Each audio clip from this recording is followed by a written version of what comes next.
Welcome, everyone, to the February 14th, Valentine's Day City Council work session. Welcome to everyone here and everyone at home. Happy Valentine's Day, happy birthday, Oregon, right? Yay. 152 years. 152 years. Never tells. And the first, I've been debating this, I thought, because I just hadn't really focused on it, the committee items and committee reports. So if you just want to do items or you want to do the committee report, either way is fine with me. I'm not going to do mine, but of the committee report, but I would be happy to listen to any of you do that if you want to do that. So I'll just mention, and I'm in a kind of I'll work my way out of the frame of mind I'm in right now, but I just want to under items, take note of, first of all, I've expressed it through email, but I certainly want to express it publicly how deeply saddened we all are by the death of a Eugene police officer, Sergeant Jerry Weber, and I think wanted to be sure that each of us knew that there will be a service tomorrow at 11? Wednesday at 11 at First Baptist, right? And that we're going to start our council meeting at 12:30 in order to make that all come together. At First B. And just really wanted to say how grateful we are for the work that Sergeant Weber did on behalf of our community, and how extend our condolences and to his family and friends and colleagues, and a big loss for the city. I'm sure this city manager will say something too, but I thought I should. And then my frame of mind right now is I just returned a few minutes ago from the celebration of life for Connor Oslin, one of the two young men who were unfortunately drowned, and I was really affected by the outpouring of students and family and this wonderful life this boy had led, and the impact he had on so many people, and to hear his story and his family and friends and all of those kids was very sad and very touching, and actually in another way very uplifting, because he's quite a young man and an important part of our community. So I'm going to try to, having said both of those things that make me really sad, I'm going to try to put that down and get on with the work of the evening. So I'll just move it on to Betty. You want to go next? I'll pass. Okay. Of course, I echo your sentiments. I don't need to belabor any of that, as I'm sure all of us do, with regard to both the tragic accident with Sergeant Weber and the passing of both of those young men. I just would say, as a report, that I attended the celebration of business on the 26th for the Eugene Chamber, and congratulations again to Bob Bennett, who was named First Citizen. And then attended the Santa Clara Community Organization meeting on the 3rd, and the Police Commission on the 10th, but I think we'll have a further report on that at a later time. Okay. And Andrea? Thank you, Mayor. I also reflect the passing of some of our community members. Very tragic when life is taken at such a young age for the youth, and my condolences to the family of Sergeant Weber. So, Mayor, I just need to clarify. You can do either one. I'm prepared to give a little bit longer report on El Rapa. So why don't we do one circle with the short ones, and I'll come back to you for El Rapa. Both of the things I can really discuss at length later, but I just want to say that I spent Friday the 4th with the El Rapa staff, and I'll talk about that later. I think I'll just pass. Okay. Just three quick ones. First one, the Housing Policy Board met to begin the process of getting its RFPs pulled together. They have to round out their membership. They had a couple of members go off, and they have got one person on. They're still out looking for another person to join. It's a very important committee, so if you know somebody who might be interested in being on the Housing Policy Board, let Stephanie Jennings know. That would be great.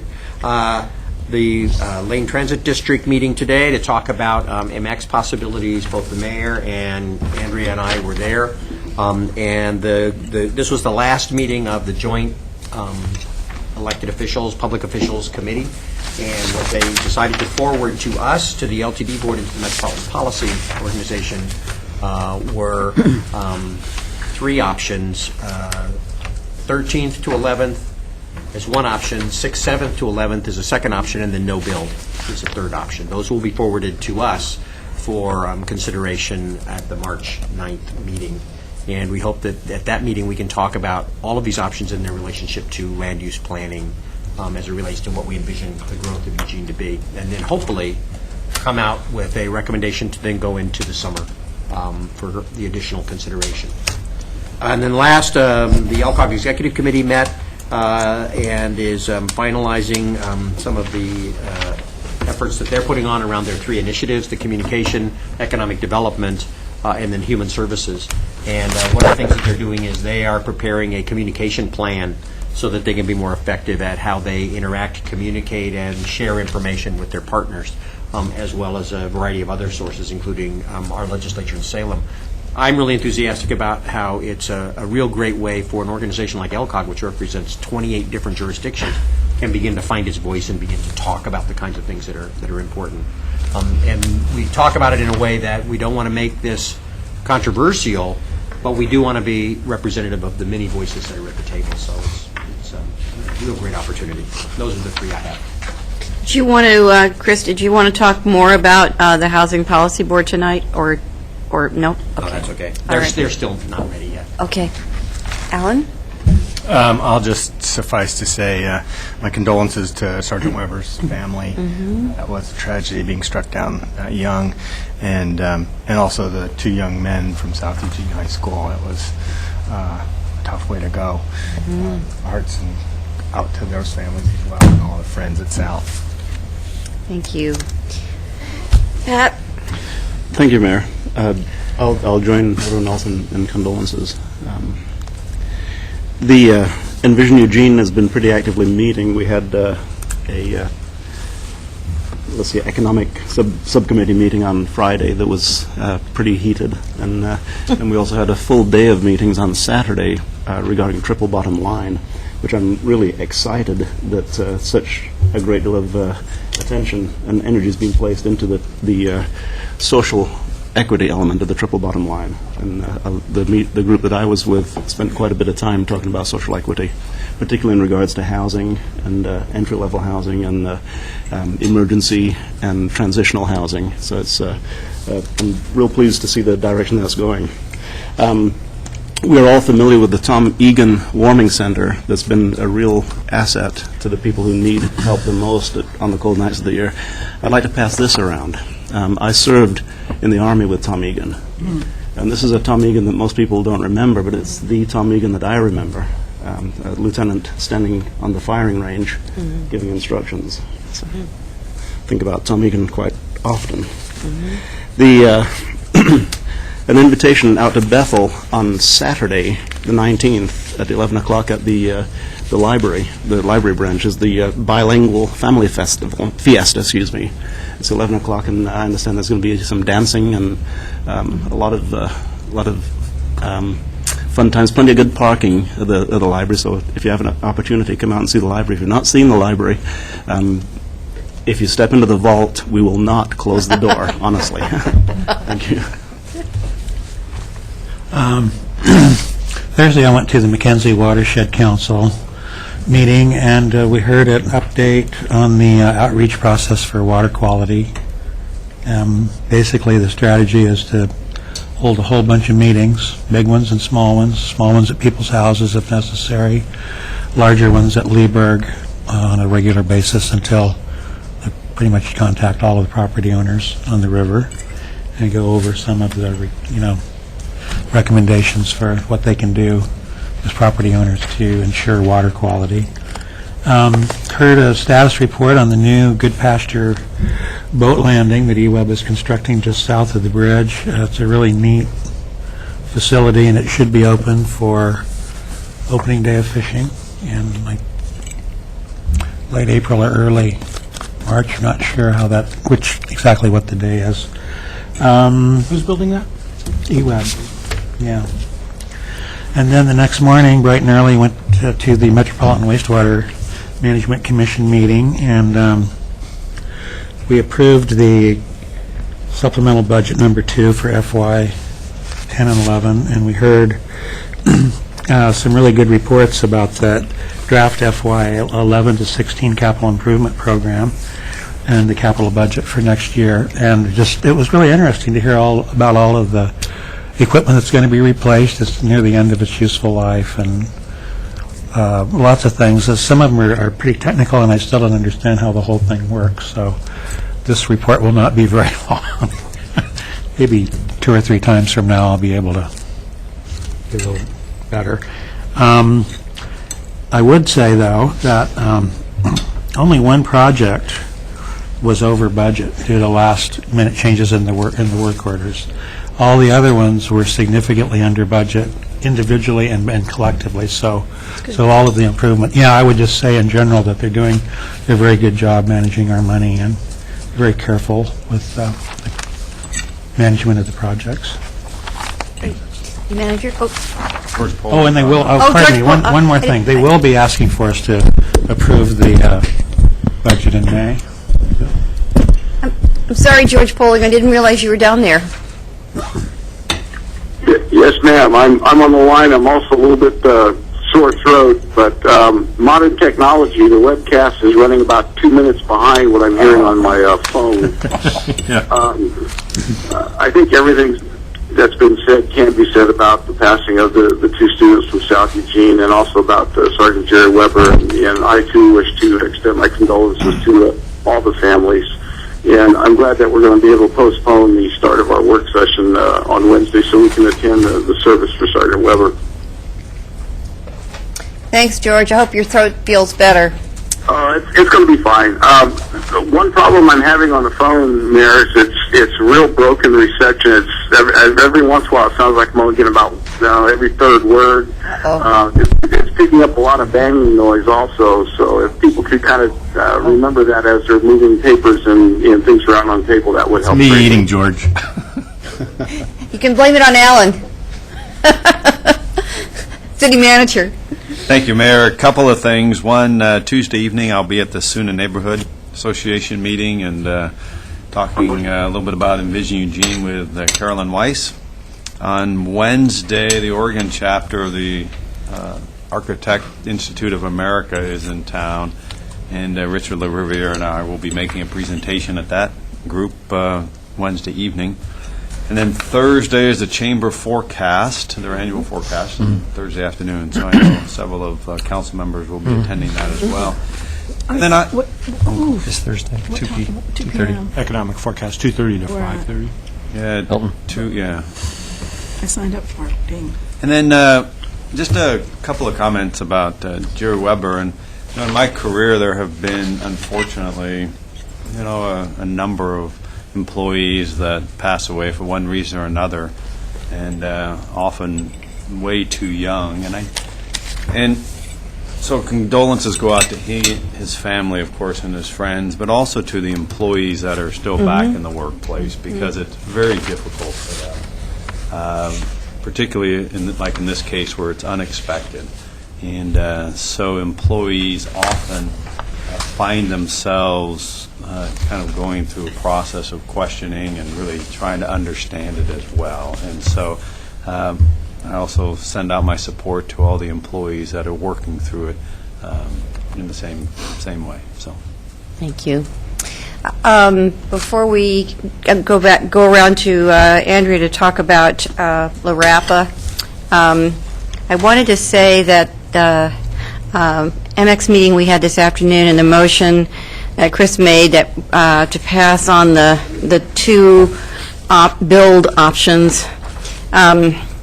The wording of the motion passed on the 2 build options to move forward for recommended to move forward for examination, and then just said that goes along with the required no-build option. So I just said along with the no-build option. Right, right. So, just wanted to be sure it came out that way. All right. Andrew, you want to talk about ORAPA? Well, yes, I do, Mayor, but if I could take a minute first. I realized after looking at my calendar that I didn't announce this to remind the community that this weekend is the Asian Festival at the Fairgrounds, Friday and Saturday, so I hope people do make it out there. And then also this Saturday evening, the 19th, is the NAACP dinner at Valley River Center, and I hope some people can make it out there. That would be really good to show community support. So LRAPA is one of my council assignments, and last year I encouraged the staff to do an RFP to find a person or persons or business to help us with our processes. LRAPA historically has had a bad rap. That's my effort at trying to have some levity there. And so we actually ended up settling on Consensus Association because of their work here with the city. There was two other people who applied, but I just felt like Consensus Association would help do the job. And I really like Bob and Diane. They're not the only business that does this, but it seems to work for our community, so I'm very supportive of them. So before our Christmas break, I spent 2 days with the board, and I was really impressed at a lot of the work that was done on the board. There has been historically this polarization on the board, in my opinion, of the progressives and the so-called progressives and the so-called conservatives, and really what our charge is on the board is to help with the policies are pretty much set on LRAPA by the DEQ. We just need to apply the community values in the spectrum of what those policies are. And there was a lot of I wouldn't say fighting, but there was some bad feelings towards each other. So those 2 days really gave our board an opportunity to get to know each other better and spend time together and talk about the commonalities that we all have as human beings. And I came out of that 2-day process feeling really inspired. I heard comments from several board members who were kind of at opposite ends, that they're there for the same reason. They're there to ensure clean air for our community, and they're there to help with to help businesses align themselves correctly with the DEQ, so that they're not that they do the least amount of pollution possible. And that was probably the first time that either of those two different sides of the equation heard that from each other. And I think it kind of helped set the stage. And so our next board meeting that we had, people were a lot more cordial, and it felt a lot better. And then after that, Merlin had asked me, Dave Ralston, Dave Monk, and William Bromlesek to sit in on a day of listening with the employees, which we agreed to do. And that was on Friday the 4th. And that was probably harder because there was, some underlying tensions around some decisions we'd made on the budget committee, and no understanding, and people's personalities are different. And just anecdotally speaking, my opinion, this has been a very male-dominated organization, and what I heard was a lot of growing pains of how when women started coming into that organization and the kind of things that they've been carrying around for a few years. And so I think it was very healthy for them to have that conversation, and I felt pretty inspired also after that. And I think we've made some leeway in with staff, and we made some commitments to try and be more aware of the staff. We go into the office and we just go in, do our board meeting and leave, and there's not really any opportunity for us to interact with them. So we're going to commit to trying to help have a better working environment for them also. The annual report I had at your table, and I don't have a copy of it.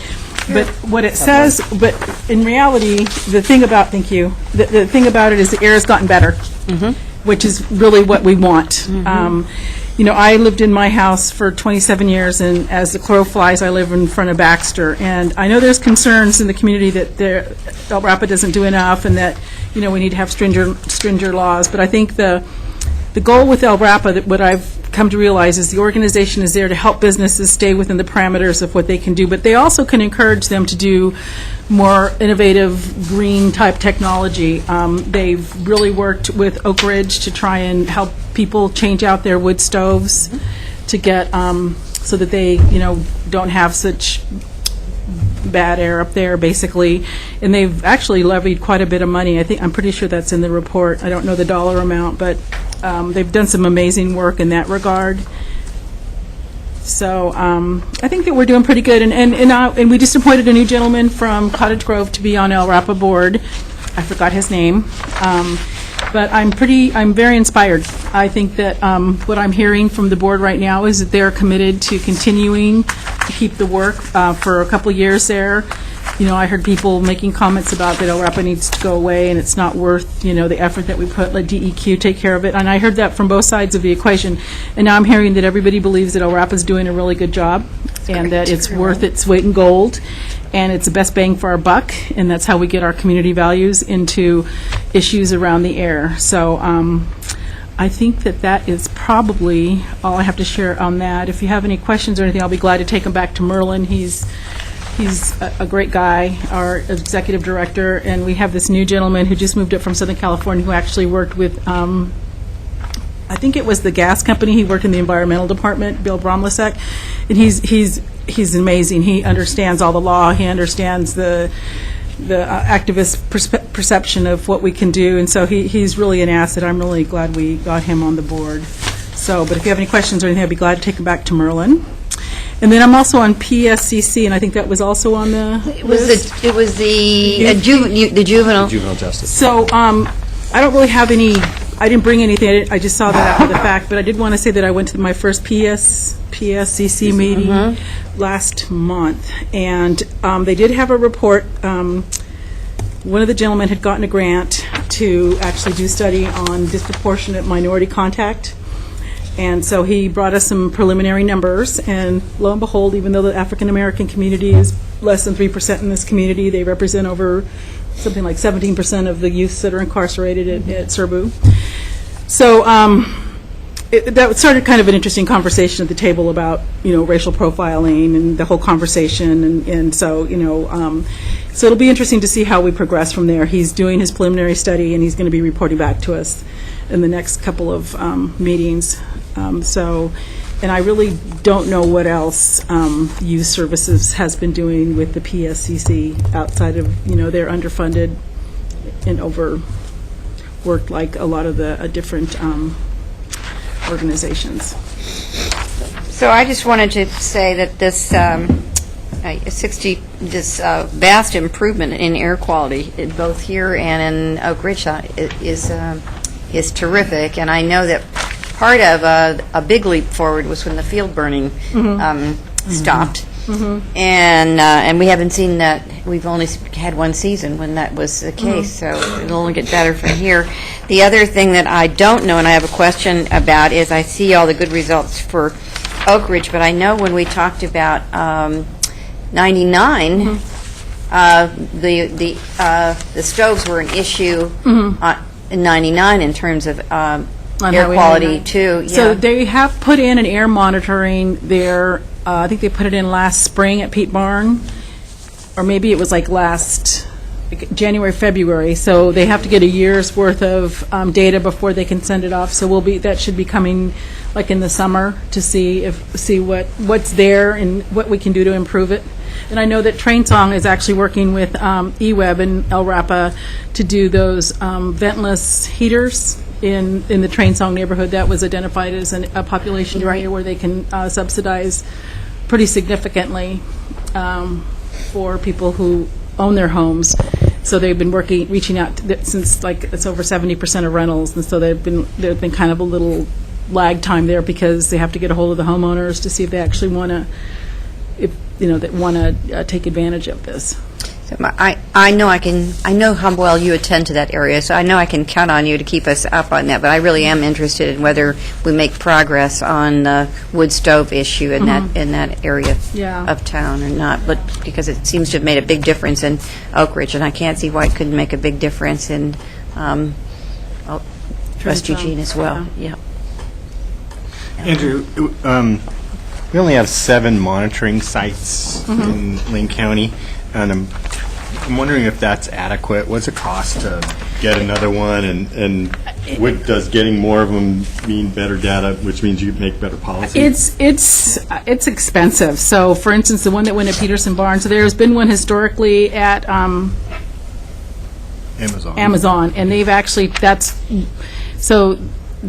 don't know that they actually physically moved the monitor, but they are splitting the time, is my understanding. Originally, the plan was to split the time that they were gathering data from Amazon. Like after this first year, they're going to split the time between Amazon and Peterson Barn because it's like $40,000 or something like that to analyze it, and they're really, so many of their of the funding is in direct correlations to programs, but air monitoring, I don't think has a direct correlation to any program, so there's no funding for it, so it has to come out of the general fund. So that's the challenge with that. That's what I know. So it's really expensive.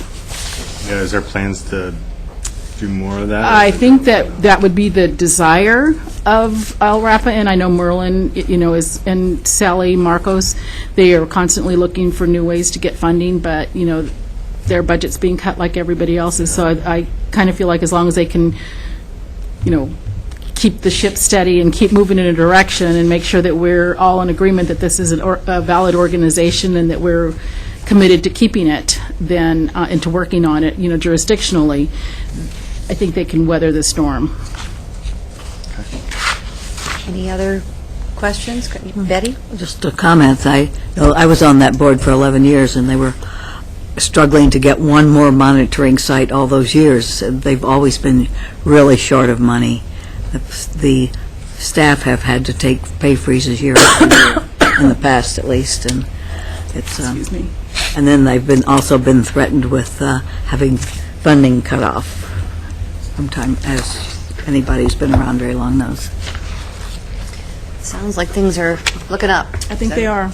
I heard a commitment from Lane County as far as their budget goes. I mean, these are all reflective of the budgets, and I think there's 2 issues here that need to be spoken to. Is it a budget issue, or is it an issue that you don't want to be associated with LRAPA? I mean, because to me, those are 2 different issues. And I had heard in the past from other people on LRAPA that they were, felt like they wanted to pull out.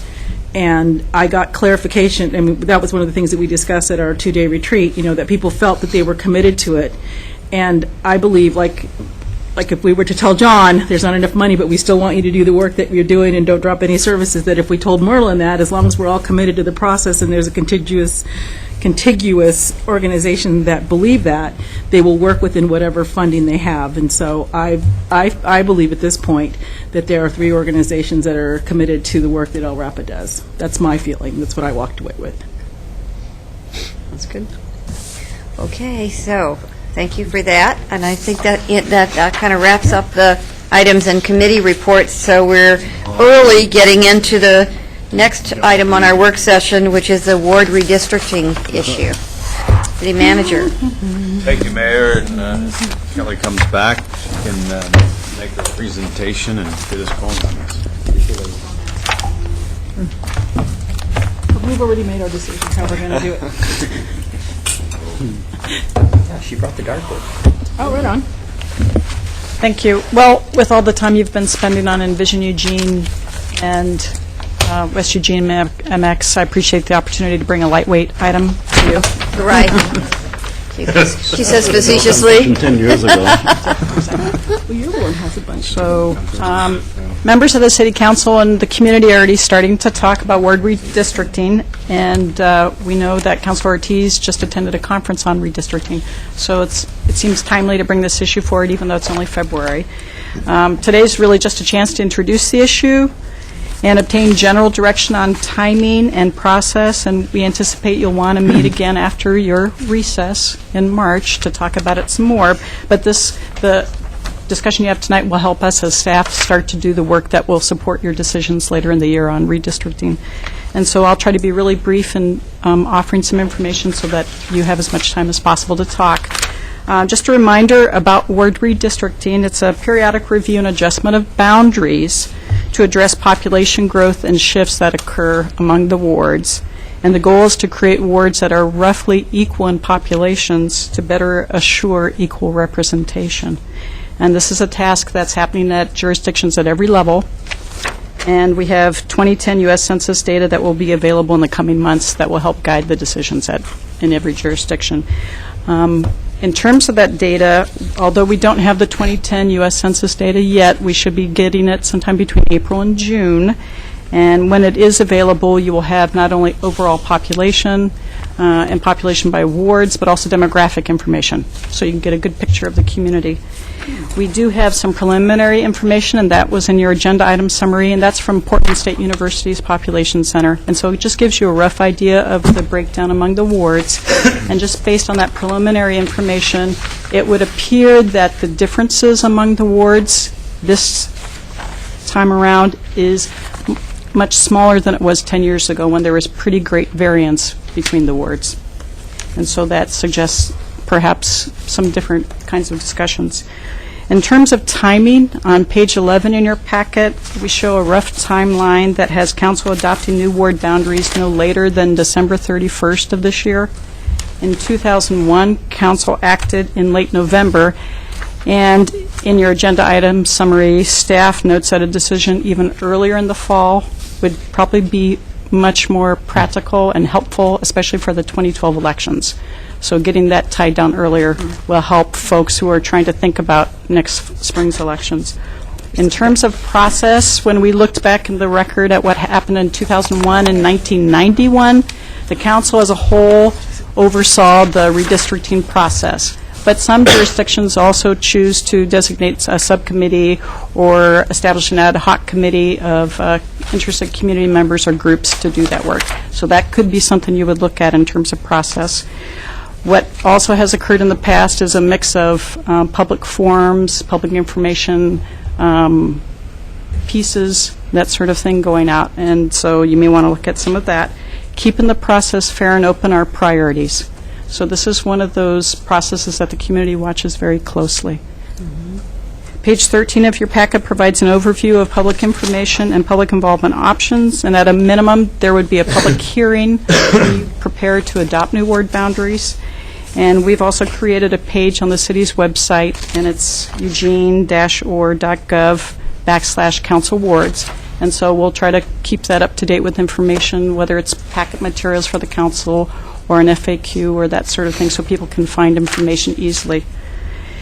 Given the high interest in the topic, you may also want to think about doing outreach to neighborhood associations or civic groups, or asking for public forums. So you may want to exceed the minimum in terms of public information and public involvement. And then a little bit on criteria. The criteria you select will guide development of scenarios and maps. And criteria can address geographic and other boundaries, the variance among the wards. For instance, do you want ward populations that are within 5% of each other, or some other percentage, 3%? Another criterion might be how to treat incumbent officials. Do you redraw boundaries so that incumbent officials remain in the wards from which they were elected? Those are the kinds of criteria that have been discussed in the past, and there are others that you may wish to look at. Staff isn't asking you to decide on criteria tonight. It's going to take some more discussion. This was one area that was of high public interest 10 years ago, the criteria.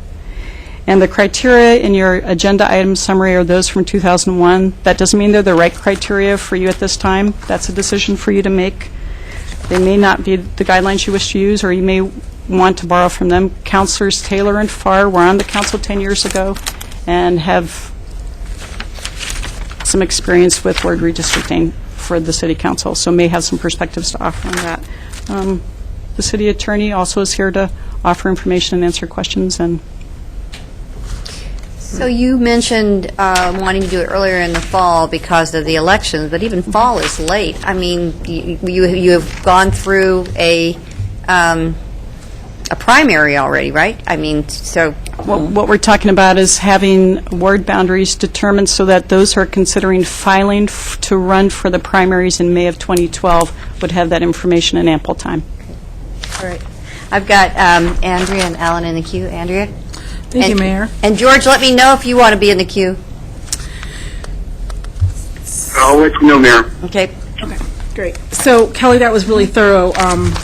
Like you mentioned, I had just came back from DC. NALEO, which is the National Association of Latino Elected Officials, did a redistricting conference, and it was more like a boot camp, actually, because they didn't give us very much free time, and they went through a lot of different scenarios and different stuff, and we had the outreach person from the census there, and she gave me the impression that the stuff that would break down the demographics for communities of color wasn't going to be available till late, maybe fall. And so I would kind of question, I mean, I don't think we have a critical mass in this community of any communities of color that you would have to worry about how we would do the lines differently, but we could get that more information on that to see where we're going to be at, because I definitely don't want to lose the opportunity if we have that. I personally, your question to us was the proposed time schedule. That looks doable. Your criteria or public information and involvement, I would like to see an ad hoc committee, personally, with a couple of counselors, whoever's interested, and then people from a couple, maybe different organizations, civic organizations, Chamber, NAACP, League of Women Voters, I think were involved last time. So, something just a broad, not over 12 people, I would say. And I think we have gone, just in looking at what we've done for Envision Eugene and going to this conference, I can see where there's a lot of information that doesn't need to be recreated, but who's going to match it, that's still up to staff. But I do think that there's we already have a lot of information. Definitely want as much public information out there and involvement if there seems to be the need for that. So I'm good with that. I think that's, nobody's running a queue, so I don't know if I have enough time here, but I'm done talking. I'll get back in the queue if I need to. Alan? On the second page, right underneath the numbers, it says these estimates are based on dwelling units that do not fully account for residents and group housing. For example, dormitories and off-campus Greek housing, for instance, could add another 3,500 to Ward 3. Kind of begs the question of what's the definition of population, and especially in a college town where we have a lot of students that aren't necessarily residents, but some of them are. And how does that, in particular around my ward, which surrounds the University of Oregon, it's a pretty big deal. I mean, it changes the numbers in Ward 3 from 15,000 to 19,000. So, yeah, it's pretty significant how those get counted. So, what is that? How does that work? Well, we'd be working with census data in terms of how the census defines residency.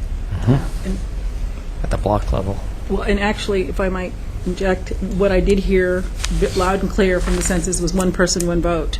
And they're including prisons this time. And I don't know if in that, and I was talking to John about this, apparently this might be something new. And so I'm wondering if that would be under the same guideline, because it's communal housing. Yeah, although students sometimes don't take their residency with them. They keep their residency. So, like, if you moved here from California, you might keep your residency, and so you don't vote here. So how are we going to track that? That's an important question. Right. I mean, we can get more information for you, and Glenn may want to weigh in, but we'd be looking at residency as established by the U.S. Census, and so we wouldn't be double counting people. So those who claim residency here aren't going to be able to claim residency in a community in California for the purposes of census and ward redistricting in more than one community. Yeah, right. So, 'cause the but census it is only counted them once. Right. It's where Whatever it's they really said on where the form. it's where the census Yeah. counted them, exactly, and it is about population, not voting. which isn't exactly the same as voting. Yeah. Correct. Right. Okay. Yeah, because okay. I'm also okay with the time frame. I thought that looked reasonable. I'm okay with it, and I'd like to see a citizen group, an ad hoc committee to help us with this. I think that's a good check on us. And then finally, the criteria that were developed back in 2001 seem pretty appropriate. I don't know that I would tweak them that much. Depending on the outcome of that question, plus or minus 5%, actually will almost allow you to almost do nothing. Quite, but Except for a couple of 6 and 2, 6 and Yeah. 1. 5. Are you done now, Alan? Yeah. So I've got Mike and Betty in the queue. The thing that I think about the ad hoc committee is that we've learned a lot since the last go-round about how important it is for everyone to feel like there's somebody serving on such a committee that kind of represents what they think are the key interests, no matter where you come from on the spectrum. So I think you're going to have to think really hard, and staff will help us with this, I think, is how do we put together a group that people can have confidence in, that doesn't feel like it's being pulled in one way or another or tilted or anything, because those are the things that came out of the last go-round, and how we set up this committee, I think, will have everything to say about people's confidence in what comes out the other side. So just want to put that for you guys to begin thinking about. Mike, you're next. Thank you, Mayor. Much of what I was going to say has been said. I'll try to be brief. I agree that 10 years ago, when they had the Chamber and the League of Women Voters as a part of the analysis, that was a good step. But I think we ought to go perhaps a little farther in involving more people in the process and in the conversation. I think that I like the criteria that was used this last time, and I think that seems to make some sense to me. The timeline, I've done a lot of study of this lately myself, and my understanding is that the way this process works, the ledge starts and has to be done by June 30. They give it to the counties. The county has to do their work. Then they give it to the cities, and the cities have to do their work, understanding the previous lines and boundaries that have been created. And then it goes, when we're finished, back to the counties for them to redraw the precinct lines within the context of what's been done at all the levels of government. And interestingly, I know that the county clerk was interested in getting that as quickly as possible, rather than having to wait until the 21st or 31st of December and having only a month then to finish it, is part of the timing issue. My understanding, too, is that the census data comes out here in a couple of weeks. Isn't that correct? Well, there are different stages, waves of census data. In different states get it at different times. But we were looking at early April for the first batch, so you may have more up-to-date information than we've most recently received. Okay. I'd like to see us, put the process into play as quickly as possible, but would want to wait through our appropriate timing with the other levels of government as well. But I think the most important thing is to get more people in the process with regard to the committee, and we'll be very interested in staff's recommendation about how to construct that group. Okay, Betty? Well, you're sounding as if we are already decided to have a committee. I am opposed to having a committee other than the council. I think we might have a committee of staff people to work with council. I think you should meet with individual councilors. I think we should meet with neighborhood groups. But I think it's up to the council to decide how to do it. The staff could bring us some possible alignments. Last time, I think we had about 6 alignments, and Pat will remember that, too, I think. We didn't choose the one that I thought was the best one. But I think there are other reasons besides geographical divisions. Like, I think the river was considered as a split, which is why Ward 3 got changed drastically last time. Yeah. And there were a lot of big changes. But I think it's really important to do this soon, because for the people who will be running for 4 wards, that doesn't matter. So you don't have any right to express your opinion, the 4 of you who are in those wards. But for the wards where there will be an election, I'm just kidding a little bit. For the wards where there will be an election, there should be, they need time. People won't know which ward they're in until this is done. Like last time when we did it, Bonnie and Gary Rayer ended up in the same ward. I mean, in the same, yeah, and they were both on the council. They lived on the same block, but were at in two different wards. They were in two different wards before the redistricting, but people who might be considering running won't know until after we do this, the ones that are on the edges at least, what ward they're in and whether they can run or not. So I think that it's really in the interest of democracy and giving people an equal chance. It's to both the people who are going to be represented and the people who might be representing, to give as much time as possible. And people would be probably thinking about running by next October or November if they're going to run, get ready to be in the primary. Not everybody does it that soon. First time I did it, it was mid-February when I decided, but mostly people are getting ready sooner than that. So I think that time is really important, and I think that having the entire council involved is important. I'm not willing to have something like this go to a committee of part of the council. Thank you. George, did you have? Yes, ma'am. If I could, please. Sure. So see next to George. Go ahead, George. Oh, okay.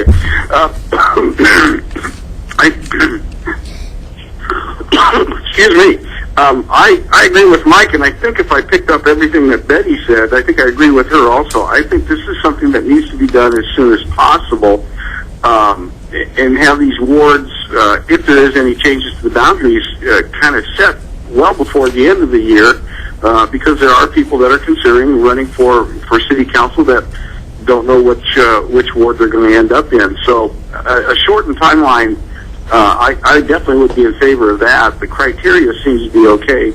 I do have one question, and it's kind of in reference to the population in Ward 3. I know in Ward 4 currently there is a high concentration of college-aged people living at the apartment complex near Martin Luther King and Garden Way. And has that been taken into consideration, such as you have the population count for Ward 3? Same answer. So far as we know, that those numbers are included in the preliminary counts from Portland State University, but again, we call those preliminary because those aren't census data figures that are current, and so that's just sort of meant to be an example, and then we'll have better data in the coming weeks and months. Did you hear that, George? Unfortunately, no, I didn't, but I did hear that we're going to be getting better data in the coming weeks. Weeks and months, yes. Okay, all right, very good, thank you. Chris, you're next, and then Pat, and then George Brown. You're second round. Yeah, okay. Thanks. I appreciate this. It's very preliminary, and the work that's been done so far is helpful and it's informative, but obviously there's going to be more to come along. I think in terms of my sense of what's motivating the boundary redrawing, I think for me the greatest motivator is that it be transparent, and that it also be very fair and equal. And so I don't inherently think that having the city councilors be the drivers on it makes it untransparent or unfair, but I do have, just at a fundamental level, a concern that we get to draw our own boundaries and how that feels to the rest of the community going, oh, you guys go off and draw your own boundaries, and where do we fit into this? And for me, I think the argument for having a committee or a work group or a task force or whatever with council participation is it becomes a ward redistricting that belongs to the city and not to the city council. To me, that would be an important consideration. If it took a little bit longer, I think it would be well worth it in order to achieve some credibility and trust in the boundaries that were drawn. And as Kelly says, I don't think we're going to have to do a lot of redrawing or moving around. Looks like it was good work done in the past, and this would be probably incrementally working on that, which might not create a lot of work for this committee to do, but I like the idea of the involvement of the city as opposed to just the city council. It's our boundaries, and so we have a vested interest. Even if we claim we don't, we do, or at least it appears we have a vested interest. And so I would like to have the additional participation in order to help keep it as transparent and as fair as possible. In terms of how fast to do it, you know me, I'd rather do it right than do it fast. And so if the reason to push this through really fast is just so that folks will know where to file from, is less persuasive to me than let's have boundaries that we feel really good, because we're talking about 10 years, not the next election. If it is possible to do in time for people to know where to file, I think that is fabulous. That's a great thing to do. But I wouldn't want whether or not somebody knows where to file from to become the person behind the steering wheel. It's okay if they're the passenger or even the backseat driver, but I don't want them behind the steering wheel. I want fairness, equity, and transparency to be the person holding onto the wheel here. Need a sports metaphor to even things out Do I here. need to move the ball down the court and across the bounds? There you go. Thank you. Okay. Score at halftime, sports metaphors one. Pat, you're next. Thank you. I think, years ago when I decided where to live in Eugene, I wanted to find a place that was exactly in the geographic and population center of a city council ward, so I would never get redistricted out, which I did, and I am. Seriously, I think Plan ahead. Councilor Taylor makes some very good points regarding redistricting that happened 10 years ago. There were some serious battle lines that were drawn 10 years ago, and it was very contentious. I don't see that happening this time. As Councilor Zelenka pointed out, look at the plus or minus 5%. There's not much that needs to be done other than the most underrepresented ward in the city, which is Ward 6, as always. Next to Ward 5, that is. Well, I've got something to say about that, but my turn to talk. The most population there, big guy. That's right. That means they're diluted as far as how many councilors they The have. power of the representative is so strong. So we're going to help him do a better job. You got all this time, you start getting casual. Depends on the council.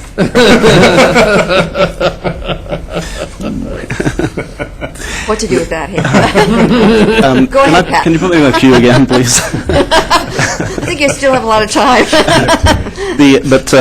I think, once again, Councilor Taylor points out that it was a difficult decision, and I don't see it being such this time. I would not be opposed to the council being the main determining body or the main debating body on this, although I hear what you say, Chris, that it's not our wards, it's the city's wards. So, but I don't see anybody throwing dinner rolls at me this time. So, I think I look forward to a good deliberative discussion regarding redistricting. Thank you. George Brown. Thank you, Mayor. Yeah, I understand Chris's concern about, but I also feel that, we're pretty capable, and it doesn't seem to be this complicated of a task. And I think that maybe we could, council, working with staff, could go ahead and figure this out in a timely fashion without, the complication of a big citizens committee. I just feel that we could probably do that. That's all. Well, of course, I'll live with whatever you guys vote on. But my feeling is that we've come a long way in trying to build trust with the community, and I just think this is one of those issues that's going to be very important in the community, and I think engaging them helps keep building that trust. And so I'd be more inclined to, with total confidence in all of you, I would be still more inclined to want it to be a broader representation from the community. But that's just for the very reason I just said. Andrea, second round, and Alan, second round. And Betty. Thank you, Mayor. And I appreciate the conversation. I'm not quite, I don't have the historical aspect that folks have, and I really just think about everything that I do, and I try and get broad representation from people that I represent to make sure that we're headed in the right direction. If the council chooses to just keep it at the council level, I would hope that we do a pretty intensive outreach and do focus groups to look at different communities and make sure that we do touch everybody who is interested in this subject. I think that was pretty much it, Mayor. Alan? I was interested that the two counselors that had been here for the last time go around weren't necessarily all that enamored with an ad hoc committee, but so that makes me think a little bit about that.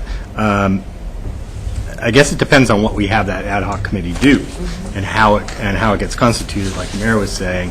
And I wouldn't be in favor of an ad hoc committee that that made the decision. No. I think that decision resides here at the table.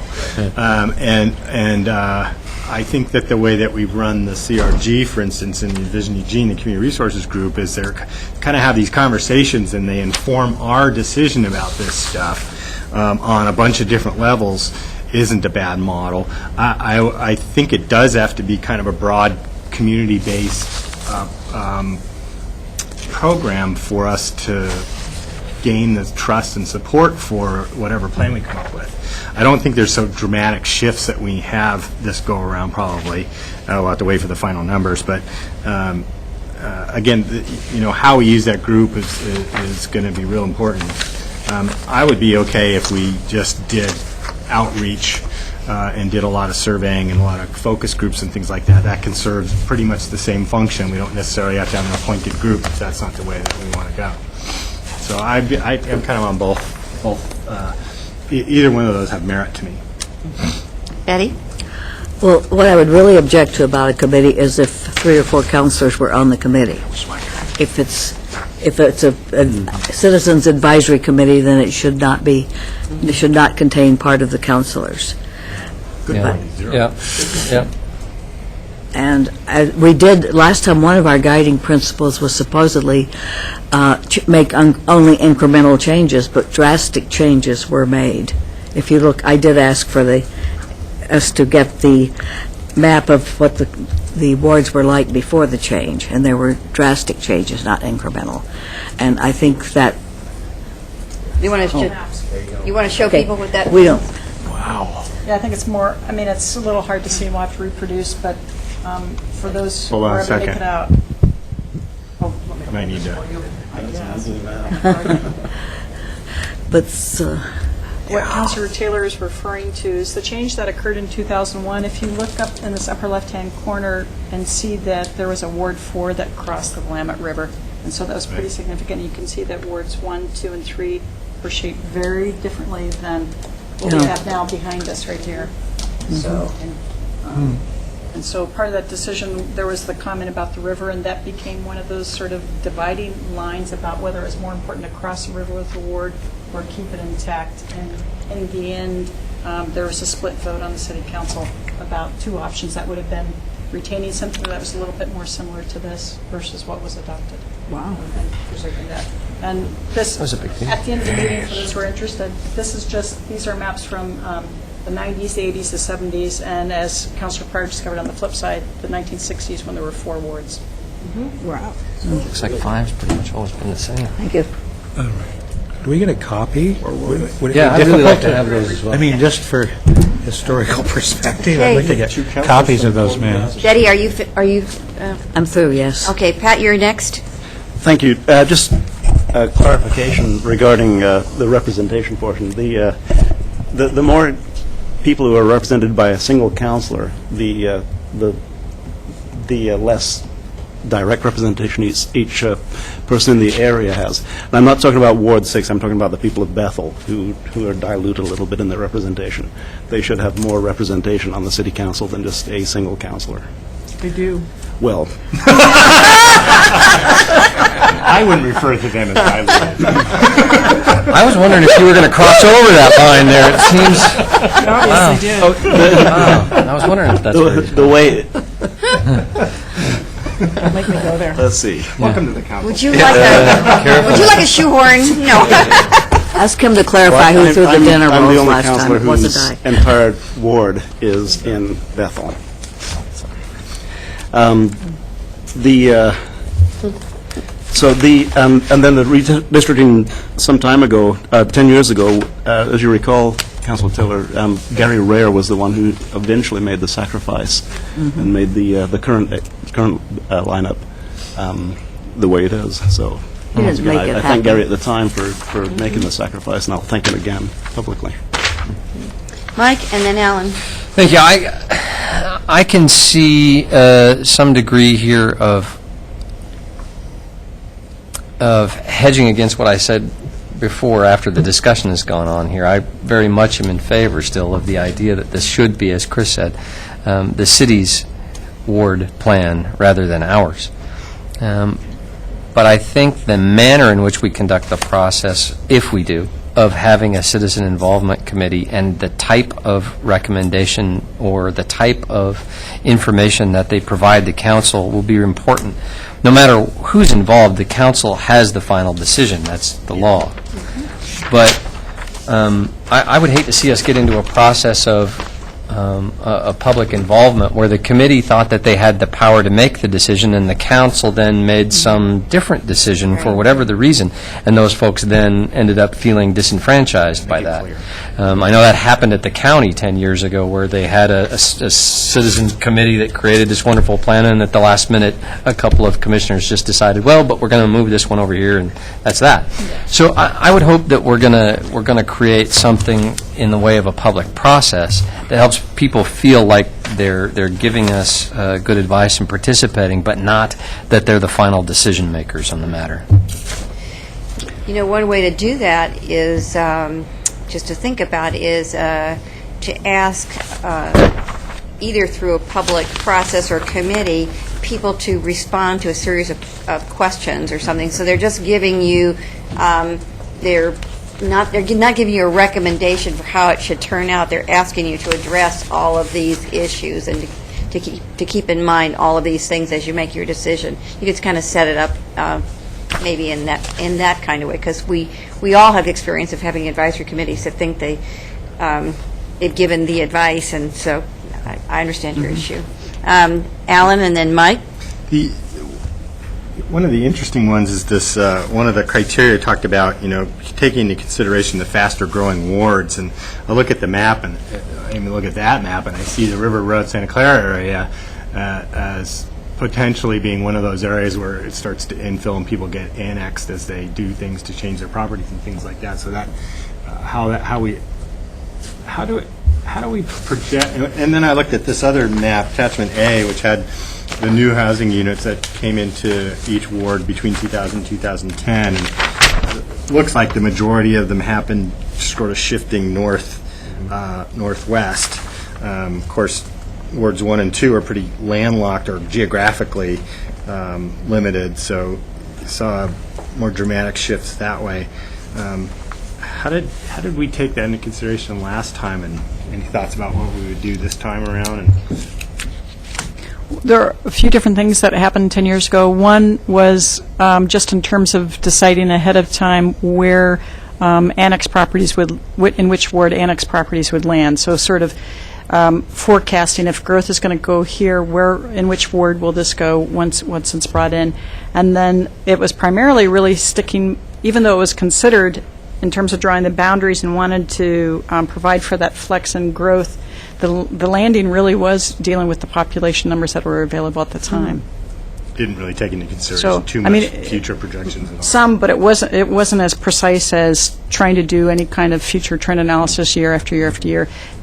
I would say that it's kind of a tricky thing, and the city attorney may want to add in here, when you're trying to set up wards that try to get to roughly equal populations, while you would want to be looking at the potential for future growth, if you plan too tightly for it, then you will end up with inequities in the short term by trying to accommodate a guess at future growth. Right. And then when you look at this attachment A, really, except for wards 1 and 2, it was pretty close in terms of how many residential units were added. Okay. Mike? Thank you, Mayor. One of the things that the federal guidelines talk about is communities of common interest. Now, I have to say, I don't want to overgeneralize here, but one of the things I actually think that this particular council at the table right now is very good at is representing kind of different communities of interest within the specific kind of spheres and areas of our city. I've talked with the mayor, I've talked with lots of people over time, other councilors at the table, that I think the group that we have at the table right now does a decent job of representing many of the different kind of points of view and levels of interest in our city. And so I guess I would say that my first blush, a lot like what Alan said, is with the minor variations in numbers that we're talking about here, I wouldn't probably be looking to change this very dramatically, because I think that the way it's drawn does a decent job at the moment of trying to capture communities of common interest at the moment. And so I, at least from my perspective, would look to not not try to radically alter this map in any way. Okay. Betty? Well, I was going to say something about common interest, too. Mike, once again, is thinking like me, but in a different way. gosh. In a different way. But what I was thinking about is how we split up Ward 3 before, how we changed it. And Ward 3, Alan might want to listen to this, since it's his ward. Sorry, I missed that. Once an English teacher, always.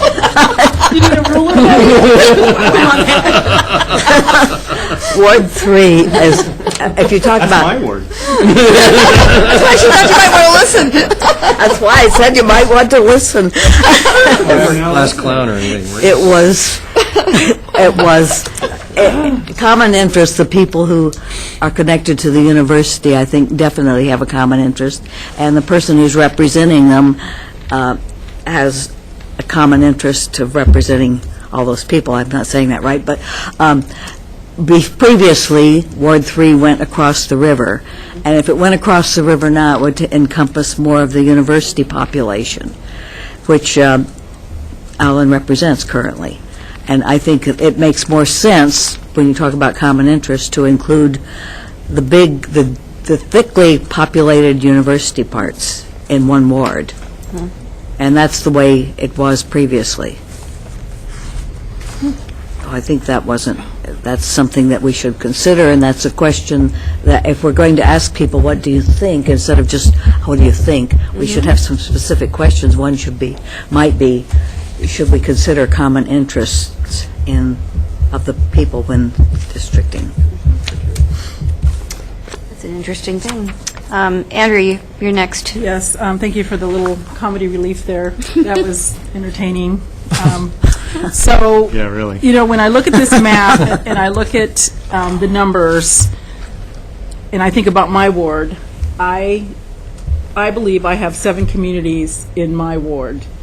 And I can tell you, as a counselor, it's been very challenging to feel like I can represent and hear each community's concerns. But then when I look at the numbers, and I'm already going to a solution, of course, I just think, golly, there's, Ward 6 is a huge ward. It has the most numbers. But then if, and I'm not saying when, I'm saying if River Road and Santa Clara ever chose to annex in, that would be their own.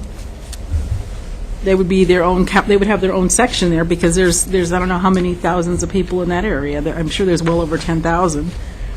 So it's very interesting conversation, and I really do like listening to Betty and Pat talk about historic aspects of how things were. So I do appreciate that, having that wisdom here to share with us. Mike? I, too, have heard many times the folks there saying in Santa Clara and River Road, talking about having their own representation, both at the county and the city level. But I have to say, I think there's more value. It's just my opinion, but I think there's more value to them having a multitude of voices at the table representing different parts of that community. I would caution, I guess, us in going down the road of assuming that a good chunk of Santa Clara and River Road will be annexed within the next 10 years. I hesitate to say that I think later tonight we'll go down the road of giving the county residents good motivation not to annex into the city. And I don't know that we should plan on a good chunk of those folks coming in Absolutely anytime not. soon. Well, any other, yes, Alan? I'd like to talk about Ward 2 for a while. Just kidding. I'm listening. You're listening.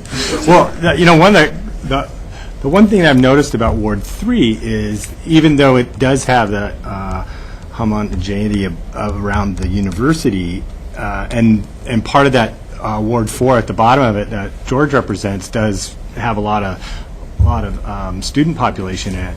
The students don't tend to vote as in a high percentage as everybody else, except for in presidential elections, and in particular the last one, the younger folks vote at a much lower rate.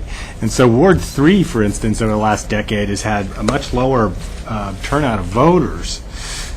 because of that, in part. And it's been sort of interesting to note that, and adding more to it might exacerbate that problem. And you get really high turnouts in the wards that don't have the real high student populations, and in the student population precincts. Sorry, the student population precincts have pretty low turnouts. Mike and then Betty. Everything south of 105 in Ward 4 is about 1,300 registered voters. It's not a large number compared to the others, and I would say that that's a fairly minor part of Ward 4. Betty. Sounds like the last word. I wasn't thinking, Alan, of I'm listening. who votes. I was thinking of whom you represent and the common interests that they have, and that you might be focusing more on university people and that whoever is in your position in that ward. Thank you. That's the final word. Only I want Pat to clarify that I wasn't the one who threw the dinner rolls. No, actually, I take the dinner roll comment back. It was a pork chop. But it wasn't Betty, right? I haven't thrown anything. Yeah. We have, Other than the rhetorical comment. Kelly, we have more time. If you want to probe a couple more, any particular parts of this you want more information No, about. I think as staff, we have what we need for now, and what we would do is take what we've heard tonight and bring you back a couple of options at the earliest opportunity in terms of public involvement, committee, not committee, and then also be more precise about when we can expect which kinds of population figures, so you can see what timeline could work best for you. That would be my suggestion. My other question is about neighborhood associations.